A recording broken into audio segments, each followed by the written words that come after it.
Ladies and gentlemen, welcome to the Founder Hour podcast. And this podcast is brought to you by Outer. Outer makes the world's most beautiful, comfortable, innovative, and high-quality outdoor furniture, all from sustainable materials, and is the only outdoor furniture with a patented built-in cover to make protecting it effortless. From teak chairs to fire pit tables, everything Outer makes has the look and feel of what you'd expect at a five-star resort for less than you'd pay at a big box store for something that won't last. Pat, and you know how much I love five-star resorts. Oh yeah, I do. And as you know, Pat and I spend a lot of time outdoors, and we love hanging out on our outer couches. We're certain you'll love it too. For a limited time, get 10% off and free shipping at liveouter.com.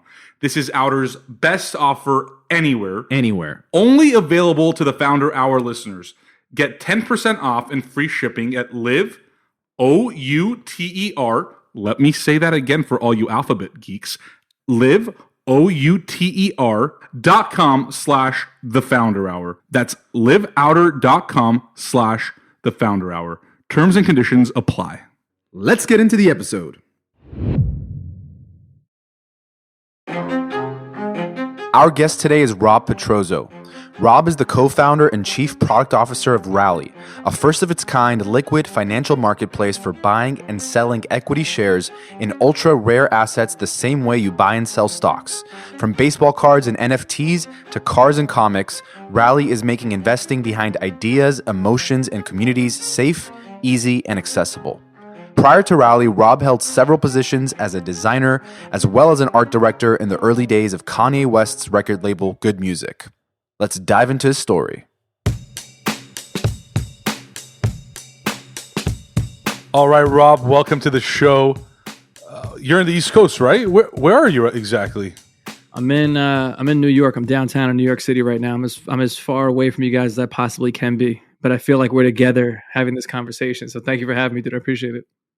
Did you always live in the East Coast? Is that where you're originally from?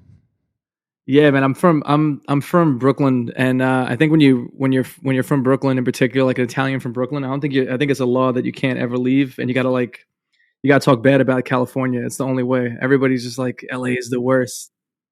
It got to me early, so I got stuck here, man. That was it. And every time I've gone anywhere else, like I'll go to LA, relatively often and stay for 4 days, 5 days. Any more than that, anywhere, I start getting a little bit itchy. I got to get back to New York. What is it? What is it about it that you see the difference between that and other places that you love so much? I don't know, man. I think it's I was reading something. I forget who wrote it. It was way more poetic than any way I could ever say it. But it's this idea that we're all like prisoners in New York, and we created the prison that we live in, and we love it so much. And we've made it a world where you can't get in and we can't get out. And it's just we find ways to rationalize all the the worst parts of the city. The fact that the weather's bad for extended periods of time, and it's never really comfortable anywhere in this city. We're in a little box in a compartment somewhere and you pay more than everywhere else. But it's also, that's part of it. It's the idea that everything is happening here is something that gets stuck in your head really early and gets really, really hard to break. And I was just another victim, I think. I don't know. What was that something that you felt like as a kid? I don't know. As a kid, is a little bit weird. The idea of community in New York and in Brooklyn and the neighborhood that I came from is way different. So I was born in this area that's kind of known as Bay Ridge. It's on the edge of Sunset Park in Brooklyn, but it's a bunch of row homes and everybody knows each other. And this is in the 80s and the 90s. You go outside, there's 1,000 people that you recognize, and you just stay out until 10 o'clock, basically in the summer until it gets dark out. And everyone's on top of each other, but everybody becomes part of this weird little family kind of on your block, on your street. And you get used to that. And then as I get older, I keep all the same friends. So I have friends that I've known for 30 years, 35 years, basically my entire life. And 20, 30, 40 really close friends that also never left. So anytime I go anywhere else, the makeup of those neighborhoods is not the same. It's a real stretch to go find somebody and meet somebody somewhere. But also my entire life, everything got rooted here at a young age, and it just kind of stayed that way. It's similar to us. We're Armenians, and Armenians from Glendale, and Glendale in LA is where all the Armenians are, and all of our friends, pretty much most of them stayed here. So it's nice to kind of grow up together, and then everyone kind of gets married and has kids, and everyone just kind of is in this community, and it gets really hard to move out of that, right? Because you just I gotta completely uproot and meet brand new people, which is cool too, but it makes it more difficult. Nah, it's a magnet, man. It's it's also, it's everybody in my life, everyone I grew up with, so many. I'm the only person who's really in tech. One or two other people a couple friends in finance, but a lot of them are like, you know, they're not trying to do like, they're trying to live a happy life, and they do live really, really happy lives. They're not trying to chase some nonsense, you know, mythical tech thing like myself and a lot of people that I've met along the way. It's better off that way. I don't want to meet more people like me. I have a, you know what I mean? Yeah. Like I work with people like me and work with myself all day. I'm stuck in my own head nonstop. It's good to be rooted in people who don't act like you in the best possible way. 100%. You know, it's funny though, because like whether you're Italian or Armenian, those two groups came from their own land, so they were always just together. And then you take them out and put them in this like non-homogeneous place, especially in New York, where everything feels like it's in this 5 mile radius and everything's like in the air and not on the ground. And somehow these people all just come back together. So yeah, I mean, DNA is powerful. Didn't think we were going to go to this direction with this conversation, but you know, it is what it is. Yeah, so I got really heavy really quickly. I think that the Armenian culture and Italian culture are very similar in that. And I just realized it too, coming like Christmas with my family, and I don't see so many of them for the full year. And I think like I'm the only one that's kind of strayed away and like moved to the city and all these things. When they see me, I think they have like a thing where it's like, oh, that guy who left like the nuclear family structure. And like I'm sure it's a little bit of a like, this guy again. You know what I mean? I got to try and get back to that though, because it is so true. Kind of share a little bit about like what your childhood was like. You know, what kind of kid were you? Let's say like in, you know, elementary, middle school, high school. What were you into? What kind of stuff like did you like to do? I think it was like, you know, I have really strong memories of being a kid, and I have some that I just completely forgot. But it was also a situation where, like, again, like the community like kind of raised me a little bit. And when I was young, like my parents were super young. They had a restaurant in the neighborhood, and they worked like 24 hours a day. My mom was a chef. She's an incredible cook even to this day. My dad had this space with, you know, him, his brother, my whole family kind of worked there. And when I get home from school, I would kind of go there and like sit at the bar, and you meet a bunch of crazy people, and I do some homework or whatever.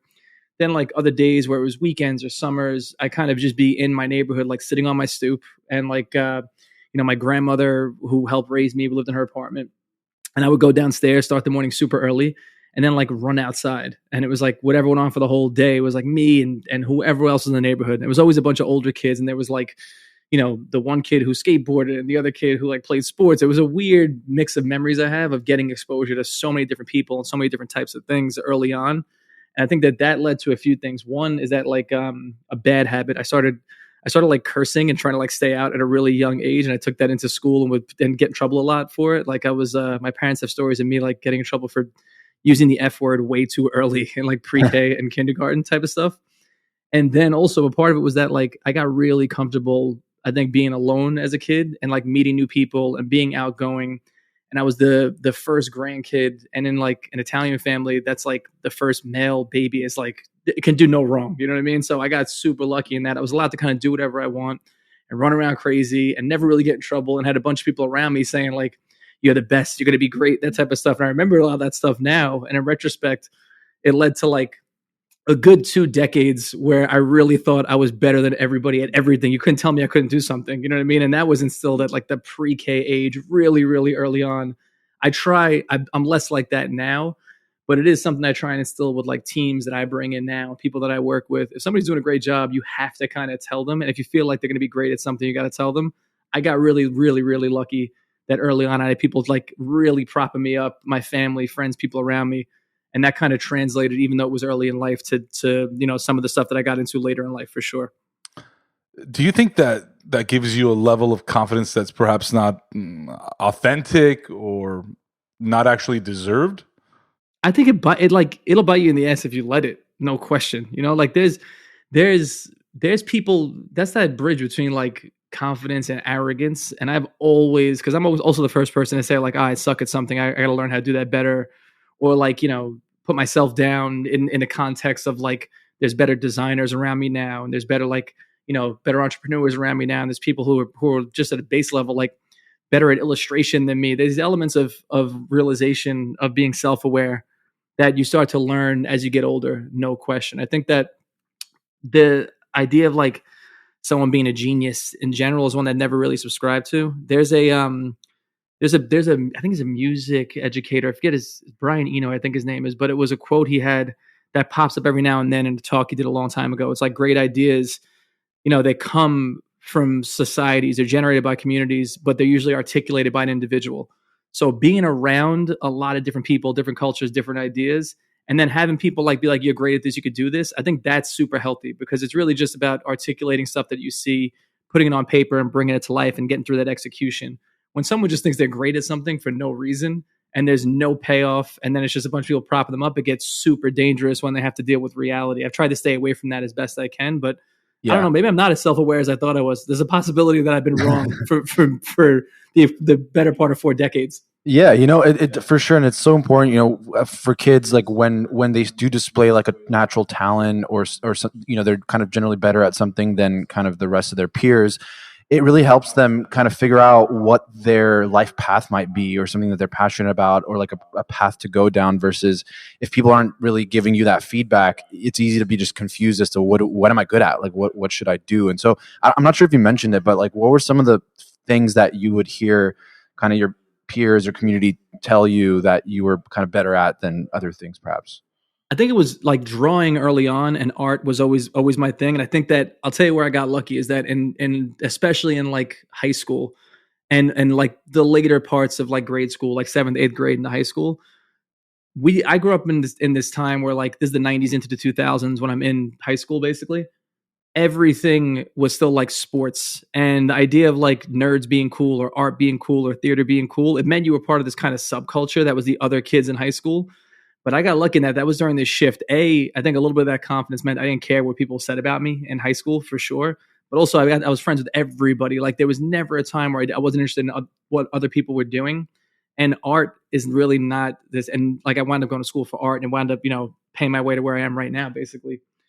But it wasn't something that like a lot of kids from Brooklyn were kind of into. It was like play football, hang out with girls. It was like the stuff that you would expect like the old school 60s and 70s era jocks to do. And that was like the high school experience for so many people.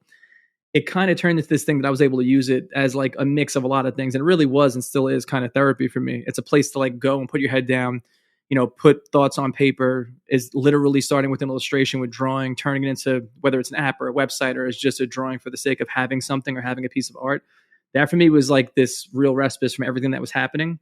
But it was also the thing that I felt like I got a lot of people saying like, you should do something with this. And I got a lot of push from behind from a lot of really smart people and awesome people that were around me that like were not into it, but understood that this was an opportunity. And they always kind of had my back on that side of it. What was your earliest memory of getting into art? Like, how did it happen? Did you just kind of fall into it? Or was there like someone that you were inspired by or yeah, there was a few. I mean, there was, my mom was also like, she's just an artist in a million different ways. And from like culinary and like she's an awesome baker and she can make cakes look like art. That was always her thing really when I was young, and she was young too.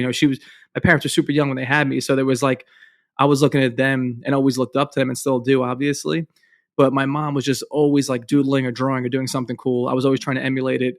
I was into like cars and all the stuff that little kids would be into and just started immediately drawing all of that. Any of the stuff I saw that looked unique, I was like taking a pen and putting it on paper. And that turned into like understanding what like still life was versus some of the other, like it was the idea of seeing something that's either, real life, a photo or something, and wanting to translate that into my version.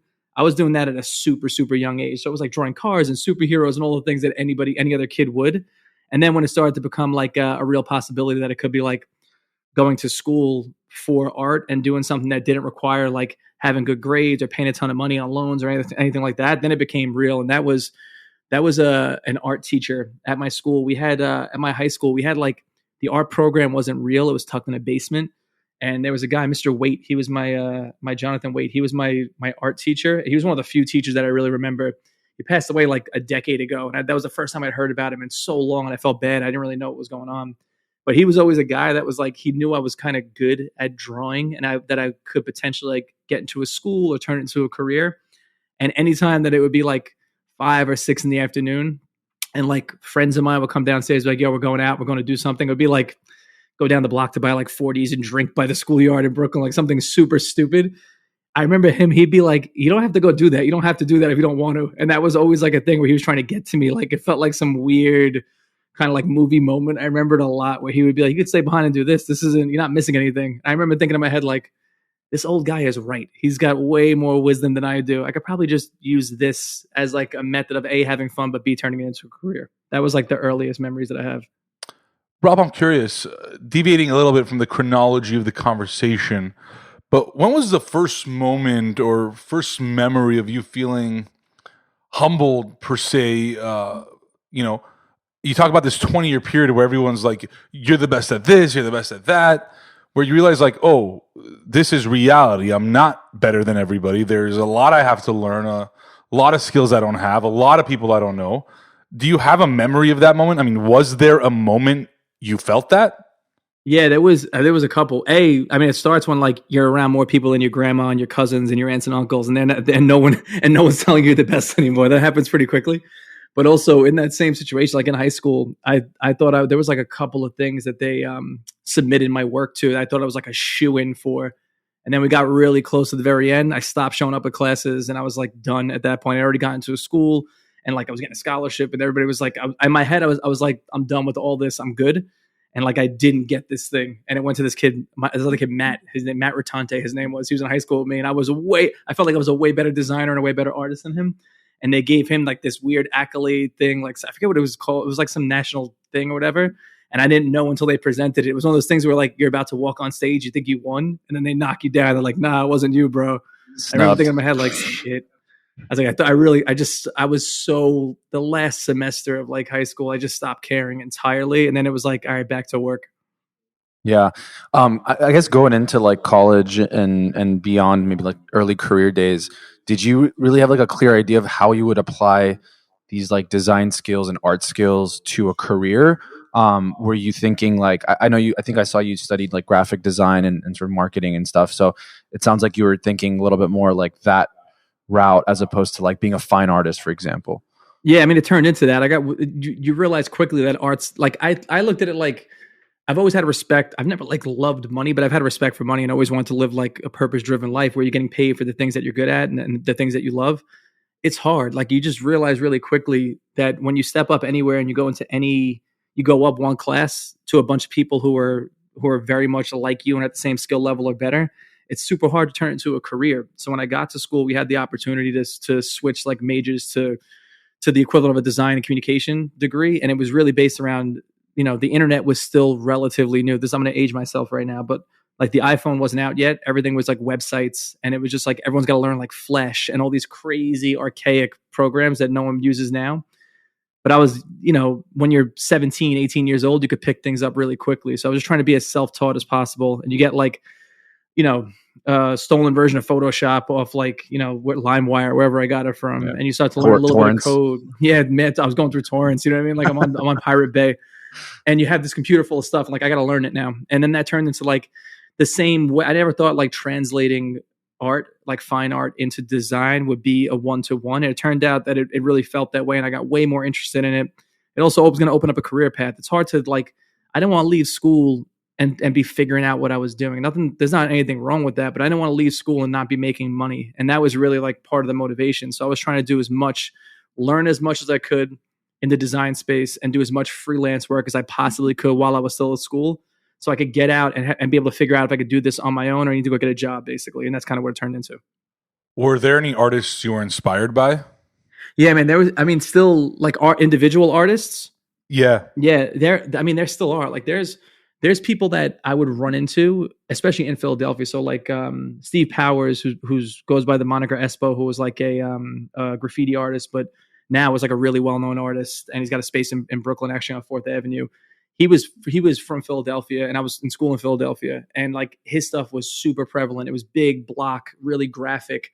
It was done as art, but it was typography, and that to me was like mind-blowing. I was trying to recreate everything he did, and then even from when I was like, studying art and I was trying to sort of become like what I thought would be an artist, there were the obvious ones like Roy Lichtenstein and some of the pop artists, people that are referred to as pop artists that are really just contemporary designers in my mind that were taking art, but they made it look and feel like a poster or like graffiti or like a book cover or like an album cover. And that to me was like way, way more interesting than painting still life or trying to be like an illustrator. And that led to an easy transition. But that also was like, when I got out of school and even when I was in school, I got into music really quickly because it was a path of least resistance. A lot of the work I did translated really well in the music industry and with album artwork and packaging. And that became like an obvious first step for me. And that's where I wound up as soon as I got out of school. So, yeah, I guess like talk a little bit about like early career days. I mean, what were some of the biggest takeaways that you learned? I mean, it sounds like, you know, you were sort of just building more design skills and things like that. But outside of that, what were some of the things that you picked up? Yeah. I mean, everything that I was trying to do was all in my mind, like learn something new, was do something new. But the first steps were like, back then, Instagram, I'm saying back then so much, Instagram didn't exist. And it wasn't a place where there was nowhere to display your work. You had to just be like in it. You had to be outside basically to sort of meet people, have conversations, get people's phone numbers. It was garbage. It was networking was the most impossible thing on earth. The biggest takeaway is honestly like luck is the biggest driver of, you could be good at anything, but you need an element of luck. You need to be in the right place at the right time. And you could put yourself in that position. I tried to do that as much as I could. I said yes to every single person who asked me for anything. And I was given like massive discounts on work. So when I got out of school, I had 3 or 4 relationships in music at that point, just from like a couple of little freelance projects I had done during school. One of them was with someone in Atlanta named DJ Drama, who's very well known now, and he has a giant record label, and it's like Jack Harlow and Lil Uzi Vert, and he manages all these kids. He's a monster now, but back then he was very new, and he was working with a bunch of rappers who are big now but weren't then. And I was doing 2 or 3 things for him, and that kind of started to pick up. Then 1 or 2 of those pieces were in a print shop in Queens, completely by chance. This is 2004. Kanye West manager at the time walked in and saw the work and asked who did it. And the print shop gave him my number. And he said, we're starting this new label, Good Music. Do you want to come in and do some of the work? He's like, do you know who this is? A guy named Kanye West. He's coming out. The album's coming out like 2 weeks at that point. And he was like, do you know who that is? Like, yeah, of course. He's like, all right, come in. We'll talk about what we're working on. And it really was a startup. And that was like the first time I got thrown into like a little bit of a corporate environment. But it was like a small office tucked away in the Sony building on the 17th floor, way in the back. And it felt nothing like any other business or any other project I ever freelanced for. It was a bunch of people trying to figure it out with a really small budget at that point. And that was like where it became the idea that you got to stay on radar. If you want to stay on anyone's radar, you got to keep working. And it's like, keep saying yes. And like the luck will happen. But that turned into like something absurdly lucky, where from that point forward, it got way, way easier to get work. Yeah, I didn't realize Good Music started that long ago. I thought it was like, it seems like it was more of a recent thing, but I can imagine like throughout the years, you know, whether it was like John Legend or Common or all these like different artists he was working with, like was probably affiliated with that. But I guess in your experience, like what was Just gotten older, bro. Yo, maybe my like, yeah, my 2003 was 20 years ago. yeah. crazy. But yeah, so how long were you there? How long were you at Good Music? And did you feel like at that point your career was starting to kind of take off a little bit as like a designer? I mean, it was, so when I got there, like it wasn't what people know as Good Music now, not even close. So the artists back then, like Big Sean came in 2007 or 8, I think. But back then it was like Devo Harris, who's Kanye's cousin. He has an awesome company now that does like interactive videos, he's crushing it right now. But he was college roommates with John Legend, and that was how Kanye met him. It was the first, and he was in like the documentary. He's the cousin who comes up to the car. He's got like the big hair, and he looks like a disaster. Yep. But he's the man, one of the smart. The one that he has like a little bit of a not scuffle, but like an argument with or something. Yeah. He's like one of the smartest people. Adventures, is it Adventure? I believe it's Adventures, his new company. You got to take a look at it. It's awesome. But anyway, long story short, he had like 1 or 2 artists and presented, and that became John Legend. Common was looking for he was already executive producing his album, so he was on it. But it was like this mishmash of people, and it was like, what do you want to work on was like the question. And it was like, all right, you got to present stuff. And Kanye always wanted to have like a hand in a lot of it. He was micromanaging everything, but correctly. Once he went on tour, what was left was like a bunch of artists that no one would even know now, like a group called Sarah. There was a singer, Mr. Hudson from London. All these people who were even John Legend, brand new artists, and they needed like anything and everything. So one day I'd be making a website. The next day I'd be doing like tour merch. The day after it would be like logos for these individual artists. It was just a nonstop flow of work from 2000, and beginning of 2005, realistically, up until like from August 2004 when the album came out through 2005. Into around 2007. And so like 2-3 days a week, I would just show up there, hang out, see what people needed, and just present new ideas basically. and it would get emailed around. People would say yes, but it turned into like the best learning experience because there were no guarantees. It was basically a startup. They assumed, and like, John Monopoly's manager at the time said, like, everything here, like, leverage this, use it as you can to go somewhere else because this shit's not going to last forever, basically. And that's what it became. And so like every relationship that started there led, even though like, the budget or the label got dropped for the first time in like 2008. It was under Sony. It got dropped. It got picked back up by Def Jam after that. That's a new version you see. But up to that point, it was real startup. It was like, come in, learn as much as you can, absorb as much as you can, meet as many people, design as much stuff as you can. And when you leave here, you'll have a contact list full of people. And that's what it turned into. And then it was like, from that point forward, basically once a year after that, in every other project, every other company I worked at, every startup, everyone I met, I wound up having full-time jobs, a bunch of consulting stuff. But from that alone, I got like 1 or 2 albums a year that I would either creative direct or art direct, and they paid every bill up until like we started Rally. Up until 2015, the last album I did was Rick Ross album, Black Market, and that was like the last check that I got from a label. But that was the last time I needed it, thank God. You know what I mean? Like that was like, it was always something where it was keep working, keep meeting people, and it turned into like this machine. Rob, at this point of the podcast, people know you're the founder of a company called Rally. So yeah, it took a little time to get there. My bad. No. We're not even going to get there yet. We probably won't get there until the last 3 minutes just to mess with people. But they know it's a platform where you can essentially buy or have equity in collectible items. But I'm curious, throughout your early career or even in high school, were you personally interested in any of the things we now see on the platform, whether it was baseball, basketball cards, or art, or whatever it may be? Was that something you were already collecting, or was that just percolating throughout the years?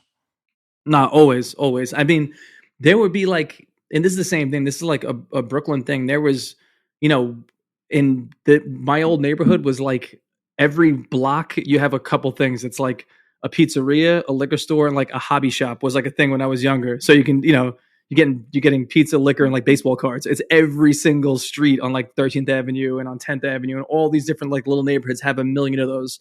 So me and my friends, when we were younger, we would like, put money together and go try and buy like a box of Fleer Ultra to try and get like a Shaq rookie card. And there was a little bit of logic with that, where it was like, no one was thinking about collecting to make money, but certain things are potentially worth money because of the name or the thing attached to them. You always knew to like keep that one safe. That wasn't one that you were like being frivolous with. And the same thing up until, all the way through getting out of school, and it's no longer childhood, but there's certain things you keep. Like I still have my first iPhone, and that to me, I didn't know what it was going to be, but I knew that there was this really pivotal moment in like my career and what was going to happen for design and all these things. So it was like, keep that. So there was always the idea of keeping something and holding on to it. The thought process now, where you think about it as an investment or think about it as an asset, wasn't necessarily there. But like I collected everything because there was always an idea of like, this is going to be special. Sneakers was probably the first time I started thinking about things as money, because like I wear every pair of sneakers, but there were all these relationships I started getting from when I got out of school, and I'm working now and I'm at these labels and I'm doing all these things. So it's like getting sneakers got easier. And that became like the first time where I would realize like, all right, I just got this pair of sneakers for $150. They're worth $500 right now. I can't be messing around with these, even though I want to wear them. It was like, hold on to them, Right. It's funny you say that. I have these 2 kid cousins. Every time, they did it just the other day, they'll open a pack of Pokemon cards, and the only thing that they're looking for is a Charizard or that shiny Bulbasaur, Pikachu, whatever it's called. And I don't know if they know if there's a monetary value to it or not. They probably just think it's cool. And that's the only thing they give a shit about not bending. And then they'll give me the rest as if like, take this trash. Squirtle, here you go. Yeah, tossing Squirtles.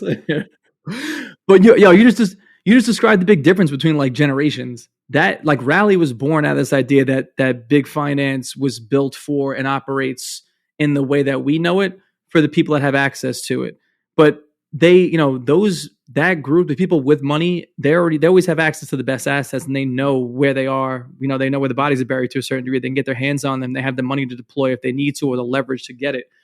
As a kid, you don't even think like that. But these kids now, they do have an unfair advantage. The information asymmetry is way different. They know like a holographic Charizard is important, and they know it's valuable. Like they're able to assign dollar value to it in a way that our generation couldn't.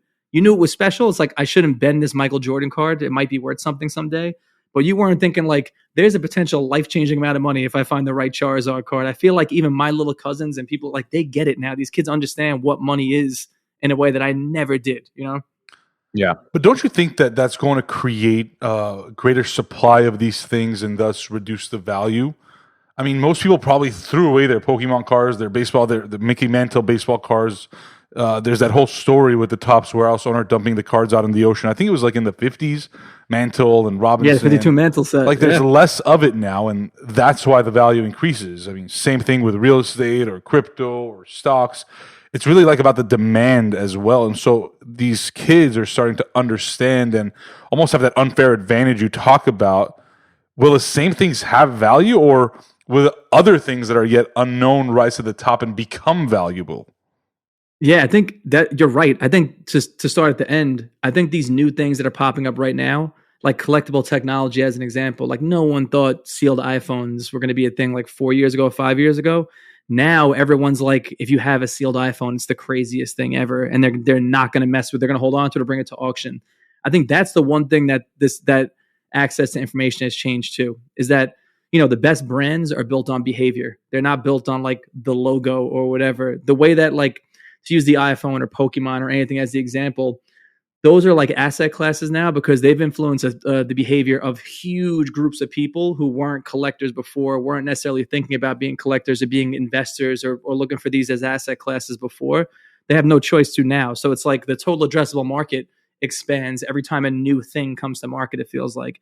Like the fact that a 12-year-old or a 13-year-old kid right now knows that there's a chance that there's a $200,000, you know, Charizard card inside of a deck is something that thought process did not exist and that market did not exist. But that brand was so strong and it's so relevant for my generation and will be for future generations too. One of the biggest brands on earth, basically. They're going to keep expanding that addressable market with the new assets that get printed from that brand. It feels like there's like a supply demand that keeps stepping up with each other right now with a lot of them. How much? Obviously, these are like, this is considered the secondary market because it's not like the actual producers of the cards or the, you know, the materials that are, you know, being sold directly. But how much do you think the secondary market affects the primary market? Yeah, I mean, general? I'll say it from a rally perspective. Without the secondary markets that existed before rally, and like, you know, sneakers had it with StockX and a few others, and even like you think about crypto, I think about like Coinbase. Like, you're not, when you buy Bitcoin on Coinbase, you're not like minting off the block of the transaction block that created that particular Bitcoin or the node that created that particular cryptocurrency or that NFT. But it's like the interest always finds its way to the path of least resistance. It's really hard to be the first, but the secondary markets that are around for so many of these asset classes that we look at now, they allow people to kind of watch from the sideline, see some price movement, and jump in at the appropriate time. And then it becomes something where it's like it happened with video games during the pandemic, especially during the pandemic. It happened with so many other collectible classes because one or two people made that primary purchase, or, you know, the right amount of time had passed from the time that something came out that now it's a certain vintage or it's classic or whatever. And then you have like the auction results starting to pop up. People see the headlines and now it's like, oh shit, Mario Brothers sells for $125,000. That's crazy. Now it's available on Rally. Then the one on Rally winds up breaking a world record, sells for $2 million. And now it's the aha moment, all from that secondary market. You know, I think it expands people's opinions on what could be real when they see the liquidity. Yeah. So you started Rally in 2016. It was like 6-7 years ago. How did it all kind of come together? You know, where did the idea come from? What was happening at the time? And how did you end up meeting your co-founders? And so I'll start with the co-founders. So Chris Bruno, who's was the person who really, he came to me with this idea in 2014 or 2015. He was like, I think there's a group of people, a lot of enthusiasts for things like classic cars, who want access to the best stuff, have no idea how to get there. And then we started thinking about what it could be.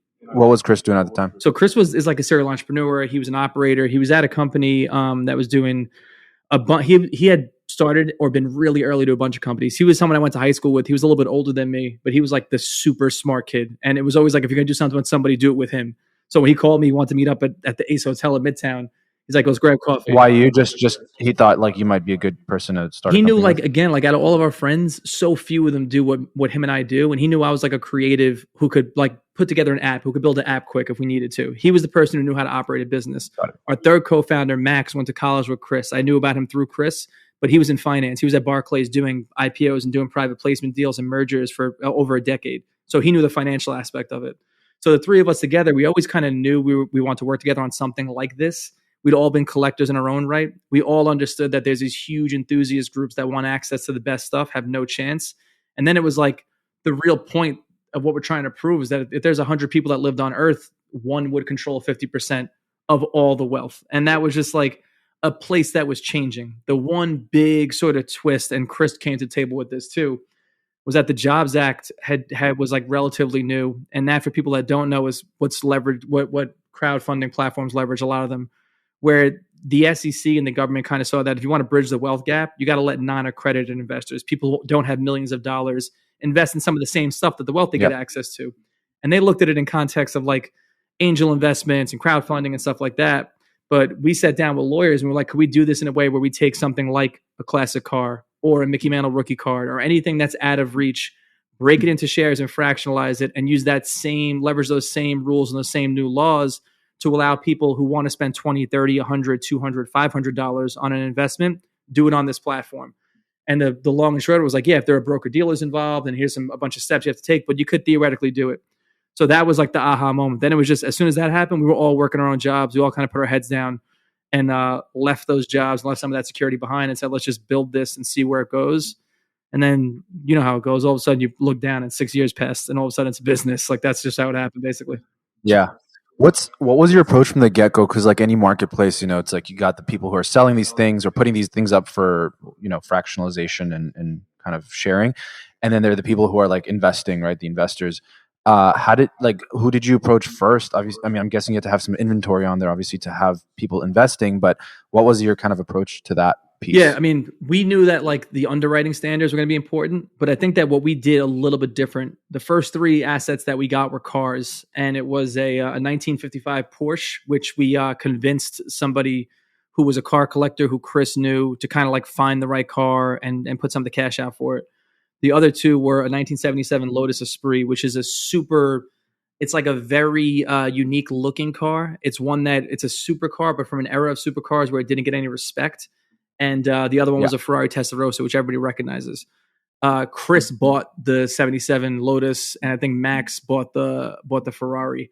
And they had both made money at that point. I hadn't, and they put it out of pocket and paid for it. And that was so outright, not like investing in a piece of it. Just outright. Like they bought it outright to put it on the platform, and that was like all the money both of them had, basically, and getting a loan and doing all that type of stuff.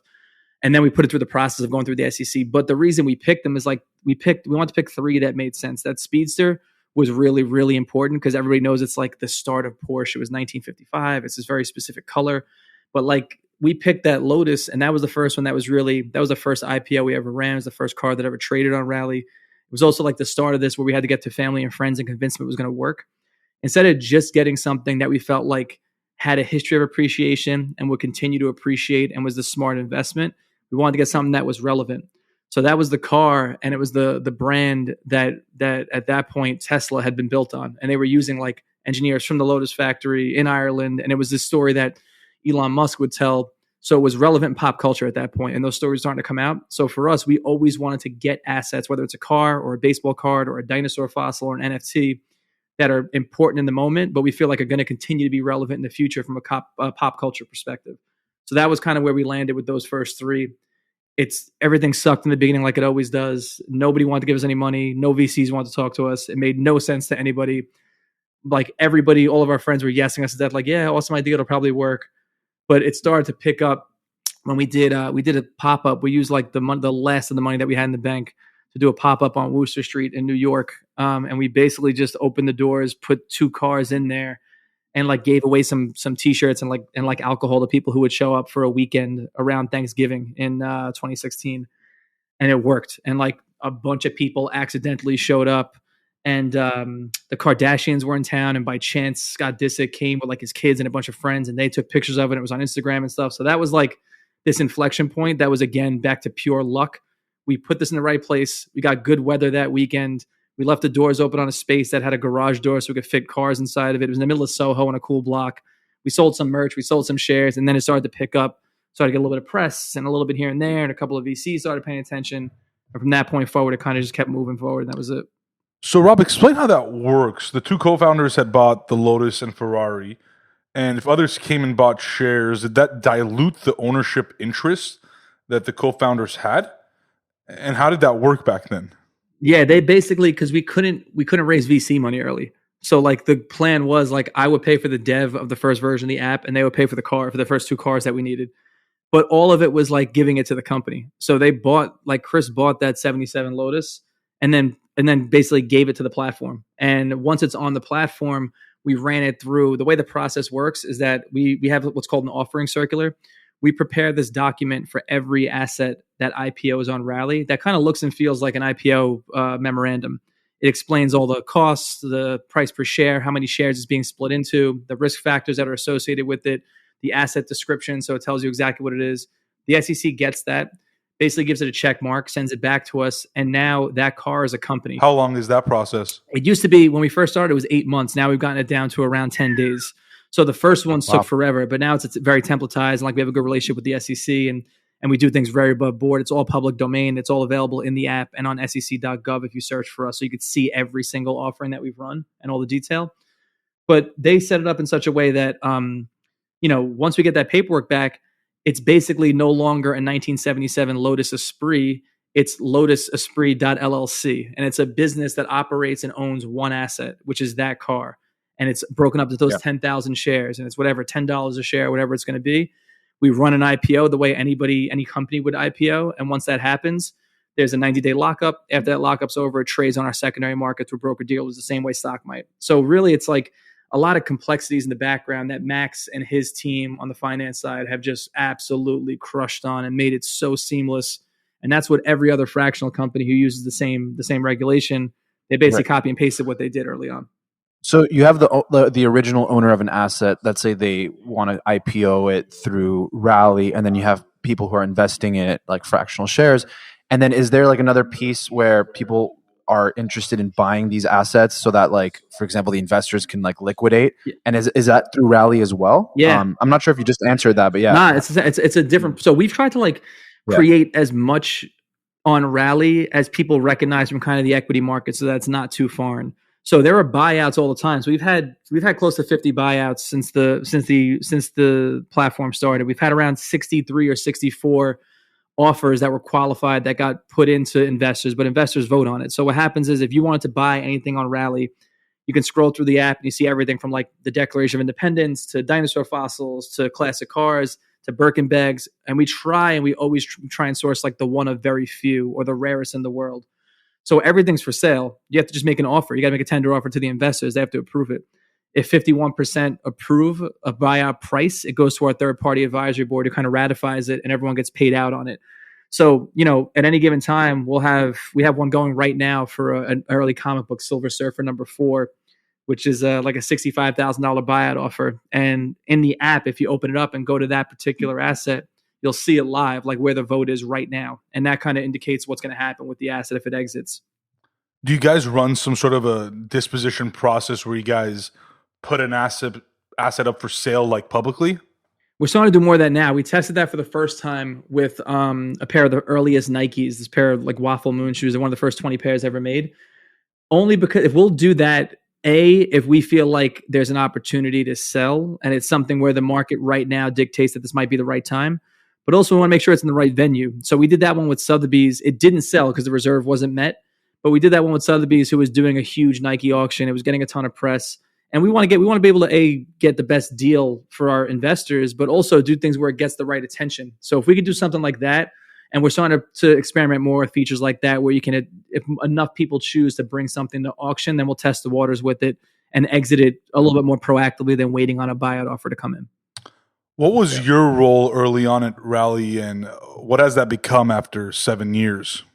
Yeah, I mean, it's a little bit of everything. I think early on, it was like the creative side was all me, and we still never had marketing. Like we never had true marketing function at the company. We have a amazing head of growth named Nancy who came to us from Cameo and was just like knows how to run campaigns, how to get people excited about things. We have, a great team on content side with Lisa Mason and Will Stern, who writes a bunch of our threads, and they do a bunch of our long form content. But early on, like a 6-person team, finance was always going to be the backbone for us early on, and making sure that we're doing things right, because we have to deal with the SEC and there's so much legal work that goes into it. That and the operations were always going to be the focus early on. So anything else, from something like designing the app to the email campaigns to doing press to like, making sure that people get excited about things, to running promos, doing referral programs and loyalty programs, all that stuff was me early on. I've been lucky in that we built this team out. Like my role now still is chief product officer, but that in reality encompasses everything that makes people care about what we do from the consumer side. And I've been really, really lucky in that I brought an amazing VP of product and Andy Chang, who's like my right hand, and Alec Levine, who's our head PM, and Shane and Melina and all these great designers that we have now, where my day to day is so much of it now. Like we just came out of a product meeting like an hour ago. It's about like the high level, what we want to achieve in Q1 and how we can sort of, holistically make sure that spreads throughout the whole company, throughout every communication channel, everything that a user sees. So to this day, I think it's evolved in a place where anything a user sees and interacts with, I probably had some role in it at this point, but it translates across all the verticals of the company now. And that's kind of what's expected from anybody at the company. We want to make sure that if you do something well, if you do something better, and you do something best, like that, no matter what your title is, we kind of put you in a position to at least be contributing in the way that you're most effective at. And then we could sort of, quantify from there whether or not that's the right role. And I think everybody here subscribes to that, as like getting where you fit in a little bit. It sounds like you guys started with like a niche with the cars. Is that why it's called Rally Road, by the way, or Rally? That was like a double entendre a little bit. It was Rally Road. We thought like if this worked, we were getting a bunch of copycats really early, and we were like, we got to protect it because you can't like patent the stuff. You know what I mean? I think Shark Tank culture has changed people's brains a little bit, where they think like everything's Shark Tank. It's not really like that. You know, it's like if someone's going to steal your idea, they're stealing it. It doesn't matter how many patents you have. Like I promise it's going to show up overseas somewhere. But early on, we were like, all right, make people think it's just going to be cars. When we got that first car, we were already talking about trying to acquire. We were talking to Ken Golden at Golden Auctions about acquiring a 52 Mantle rookie card and a Honus Wagner car, because we knew we wanted to launch with those two. And those conversations started in 2016 and then became assets in 2018. But the other side of it is that we looked at it like we were trying to create this persona of what like a real investor, a typical investor on Rally would look like. And to us, it wasn't Wall Street. It was like this road somewhere in the Midwest. And it's like you and a bunch of friends rally together to do something awesome and like syndicate invest in something great that you guys all believe in. So that for us was like, I live super close to Wall Street now. I'm like in the shadow of the World Trade Center. I'm looking down a street right now, basically at Wall Street. But it was like, it's not this place where there's these huge buildings and you're stuck in between them, running around this rat race. It's a place where you can really think about where you're putting your money, and you and a bunch of people can rally together to do it. That to us was like, it's the very romanticized version of it, but that was Rally Road to us. Early on in your career, what was your motivation? That's a good question. I don't know. I mean, you know what, man? It's like, I talked about this a couple of days ago with somebody. It's actually a regret. And my dad brings this up to me every now and then, like to stop and like pat yourself on the back a little bit sometimes. And I don't do it because the motivation was always next. I personally have a really serious problem with loving to get things, but once I have them, I don't necessarily want them as much. I want to go to the next, go to the next, go to the next. And I realize now, like early on, what was the motivation was getting to the next thing. But that's what, like, anytime I talk to founders now, and like, I'll write small angel checks and like advise companies and people. And a lot of times, like, I'm just trying to keep young, smart people around me. It's not even like a formal relationship. It's just like, lean on me if I could help. Telling those people to really, really care about like your first 100 users, the first time that you make like that, like $1,000 is transacted in your product, whatever it is, the first time you get like, 10,000 people opening an email.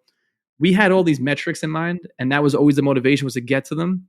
But we like blew through them, and I didn't stop in any way, shape, or form to stop and think about what we did and pat people on the back who were doing it well early on. I should have done more of that, because I look back now and it's like those motivators in the beginning are the most important part. It never, ever, ever gets better than that. Like, having run this business now for 6 years and gone through a bunch of stuff along the way and ups and downs and whatever, it never gets better than that. And that should be the motivator for anybody. Is like, you making a bunch of people happy, doing something brand new. If you can make somebody doing it, that's great. But that early part, like, that's the real motivator, is I'm trying to chase that feeling still. I'm not gonna get it back now because I didn't stop to think about it when it happened. You know what I mean? Yeah. I guess looking forward, what do you kind of like envision kind of this whole rally, but also like your life to look like in terms of where you want it to go? What do you have in mind in general? I think in all of these businesses that are based in consumer, a lot's changed over the last, over the last 12, 18 months, but the last like 6 months in particular, because every sort of VC, every investor, every consumer expects a very tailored kind of experience that's going to make money. I think that's the biggest thing is like the what was once when we started this especially cast like this really broad net and try and get as many people as possible to do something. I think now it's about like these real a little bit more discreet in terms of communities. And I think that kind of doubling down on the communities that and the audiences that care about you most, there's ways to make real significant money and big outcomes doing that now. I think everybody's realized that. We have at Rally as well, that 1,000 people who genuinely care about something, even if it's a niche like Pokemon as an example, there's a lot of people like in my life who have no idea what Pokemon is and never will. That community is super strong. They're willing to spend, and they're willing to spend a premium if you give them a product that matters that they can't get anywhere else that they care about. Focusing more on those niche, what would have been considered niche groups, 6 years ago, 7 years ago, and finding ways to like monetize those audiences in a way that incentivizes both sides, but doing it in a smaller group, I think is a lot of what Rally's looking at now. But what I'm also looking at myself personally is it's great to have like 10,000 people around you, but there's like 3 or 4 people in your life that are always going to be the most important. I'm personally trying to focus more on those the same way I'm trying to focus on that with the product. Yeah, it sounds like nostalgia is like a big driving factor of a lot of these things. Like, taking Pokemon as an example, like all the kids that grew up playing that, as adults, it's not like you forget. Like that was a big part of your childhood, and so like now that you have some money in your pocket, maybe you want to like get that card you could never get when you're a kid or something.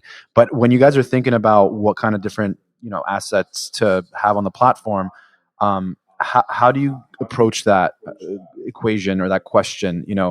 Because you kind of alluded to it earlier, I think, was that initial kind of first, hit on the market tends to obviously be a little bit like the iPhone thing, right? It's like, oh wow, who would have thought this would be something that people would be interested in? Yeah. And then boom, like someone's willing to spend a lot of money on it. But then as more and more people like, oh, I have an iPhone at home that I can put up, and oh, I have an iPhone, and at some point it becomes, I don't know what the word is, like commoditized or not commoditized, but like it's just like standardized, right? Like there isn't like these like big swings anymore, because I feel like it's on like every platform all of a sudden, and everyone's kind of investing it here and there. How do you kind of go for those like early wins in terms of something really new and exciting that maybe people haven't seen before? Like, yeah, dude. I know you hit it on the head. It does get commoditized. I'm trying to in life just avoid like, Howard Linsden has said this before, who's an investor and he's a friend, he's a mentor, but it's like every party ends the same type of thing. Like once it gets to that point, it does get a little bit scary, and you start like thinking in my head, am I emotional? Like, can I be emotionally attached to this without having to make money on it?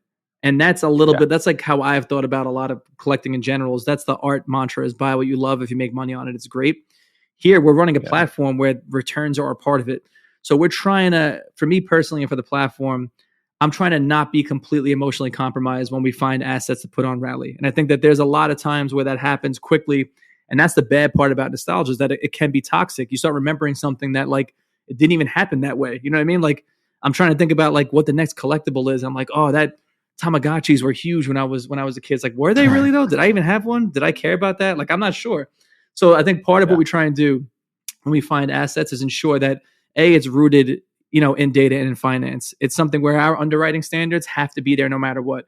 We can't just be like, oh, I like that thing, I remember it, I'm going to buy that, and I'm going to push that on our investors type of thing, because that's just not the way things work. So we have those checks and balances in place, and then we want to sprinkle in moments where we're like, all right, this is relevant because of, and the iPhone's like, not to keep bringing it up, but that's the perfect example of it. Like, this is important because of, X, Y, or Z. Part of it is that it's still the same root technology, looks and feels the same now as it did in 2007 when it came out. It's changed the way that these other products are designed that have nothing to do with communication or phones, but they have to look and feel that same way. It's literally changed like the manufacturing process for 20, 30 different products. It's something that goes with the legacy of Steve Jobs, which at this point is already written. It's not going to change in the future. All those things to me are like this moment where I could tap into that and say like, yeah, I have this emotional connection to it.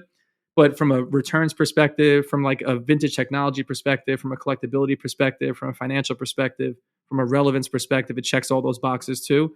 those are the things that we want to focus on as opposed to just things that have nostalgia or that have emotion, you know? One thing I think about, Rob, so I work in commercial real estate, and when we're not doing this podcast, that's what I do. And the way we define, and we have these different buckets, whether it's a stabilized core asset, value add, or an opportunistic one that we're developing. There's these different buckets of capital and investors, and they all want a different return, and they're investing for different reasons. And there's obviously different ways of making money in each one. Some cash flow, others don't for a while, then they cash flow. And I'm just thinking about these collectibles, and they're not items that necessarily cash flow. Sneakers are not cash flowing. A piece of art is not cash flowing. I'm sure there's ways of, again, I'm going to use the word cash flowing. Give it to a museum. I'm sure there's other methods. Have you guys thought about at Rally how to get to that level of classification where there are different types of investors that want an investment in an asset because they think investing in it will increase the value? So let's say me and Pat, we're two people that have a lot of clout, which we are, and we own that asset. We know the value is going to go up, and we sell it to the next person. I'm just curious about the whole the institutionalization of these alternative asset classes. Yeah, I think it's coming, and for us in particular, we've been paying attention to the space for a minute. We think about it the same way I think you're saying it. We have assets that, from a retail investor perspective, I'll say this, from an institutional component, like we're always working on that, and the idea that there's a more passive product or one that's aimed for a different investor is being worked on right now. From the cash flow perspective, it's also one of those things where, for us, there's assets that we will look at as like blue chip, and they're the ones that maybe historically they'll make 8-9% a year. That's something like Birkin bags and a few others that they don't spike super crazy, but they've always sort of, if you just do the research, 35, 40 years of history, that they've done well. Those are ones that are like very much stagnant assets. They don't spin off cash flow, but they're tried and true as like scarcity value and the value that people put into collectibles and into like the heirloom pieces. Then there's the crazy risky ones, and some of those do have cash flow attached to them, and that's like Bored Ape NFTs. Like we gave out dividends when ApeCoin got distributed as an airdrop to every owner, and we had $500,000-$600,000 worth of coins that became the first dividend that got paid out on Rally. And that's like we're always trying to think about ways that we can produce cash from those. Then the last piece of it is that real estate, things like domain names that have leasing rights, all these things where you can be a little more of a, I don't want to say a passive investment because that's the wrong way to say it, but one that does generate cash. That if you wanted to just be in assets that are cash flow producing on Rally, we're starting to create more opportunities that you can do that, and we'll continue to create opportunities for that in the future too. And I'm thinking to like a different level where you can collateralize these assets as fractional owners in these assets and buy into using that leverage for other sorts of assets that do cash flow. Essentially, for example, leveraging your Nike sneakers, whatever model they are, into assets that are cash flowing by buying or lending into another asset type that is cash flowing. And I think that's where I see I can't even say the word institutionalizing of those assets, but I feel like it's still so early on in this business that people haven't even really understood the levels it could reach. I mean, do you feel that way? No, I would agree. I think that the way we've looked at this business is that we wanted it to live, there's Robinhood and Fidelity and all the trading apps and like the big brokerages. There's Coinbase and then the bigger exchanges, institutional exchanges that exist for crypto. None of it exists right now for alts. And I think that for us has always been like the big opportunity is that we're building a space while we're building the product. So all of it is on the table for us right now. I think that when we think about leverage and some of the stuff that I think has gotten a bad rap over the last 18, 24 months, for sure, it's one that we don't tread lightly into. So it's from a responsibility standpoint, it's making sure if we're going to do like lending or leverage, that it's not going to be like a bunch of 21-year-olds who blow through their entire savings because they're 10x levered on Robinhood buying GameStop. I don't want to ever be putting investors in that situation. But tools for what the government and what like Wall Street would consider sophisticated investors, all those tools are something that we look at. If it exists in the equity markets, I think it should exist on Rally in some capacity, and it will at some point. Have you seen like any changes over the last year? I mean, obviously, no surprise, there's been a huge decline in the capital markets. Values have decreased. Have you seen that same level of decline over the last, whatever, call it 6 to 12 months in these alternative assets? Yeah, I mean, when everything gets hit, everything gets hit. If gold is up and everything else is down, you can probably bet that a lot of these assets have taken a little bit of a hit too. We still, like, even with everything we've done to this point, with liquidity down a little bit, with the markets down, NFTs on rally, some of them are down 80% from their highs, and that just tracks the market. Some of those NFTs are down 80% on OpenSea as well. Then we have others where there's like pockets of really fantastic assets, and we believe in everything that goes on rally. But ones like a Honus Wagner card, which over time, since 1909, a single card has never been sold for less than it was purchased for. And that's happened, with the 120-year history. What we've seen happen is that investors are kind of graduating a little bit. And I think during the pandemic, where it was all momentum trades, it was like throw more money at stuff. We were blowing through IPOs. A lot of that stuff was part of like, an upward trend. And we're on the hook for a lot of that stuff too. But it's something that's going to retreat. But I think we try and find the best of the best to make sure that it's that Honus Wagner type of thing where, like, over time, we believe in every one of these assets. We've seen a lot of our investors mature to the point that, they're not churning off platform. They might consolidate a little bit and find the 5 or 6 assets they really believe in where they're okay leaving that money there for a year or 2 years. But that's been the biggest change. And it's not really for us because we've always tried to find great assets. We've always tried to find those museum quality pieces. But we've had a lot of investors who are passion led, who came here because they recognized Michael Jordan or a specific asset on the platform. They wrote it up during that crazy wave during COVID. Now they might be flat or down, but they believe in those assets and they've done more research and they've kind of consolidated into 3 or 4 they really believe in with the same amount of money. And now they're thinking about it as like mature investors. I think that's what this whole run did for the last 2.5 years. What took me, I lost all my money in 2009. But it was like, that was my education. I had seen that bear market and in the earliest parts of my career where I had just made a couple bucks and that was all gone. These kids, and I don't want to say these kids and age myself all the way, but they've never seen a bear market. They don't know like what rug pulls really feel like. And everybody got that education super quickly during this 1.5 year window. But I think that the benefit of that is that they're able to learn to educate themselves and get back in the game a lot quicker now too. As for me, it took like 6-7 years to get the confidence back to get back in and start investing again. They don't have that. Well, Rob, this has been such a fun and interesting and engaging conversation. Can't thank you enough for being here and sharing your story and everything you've sort of learned along the way. And glad we finally had a chance to meet and make this happen. And looking forward to keeping in touch and excited to see what comes next for you guys. Nah, likewise, man. Really appreciate it.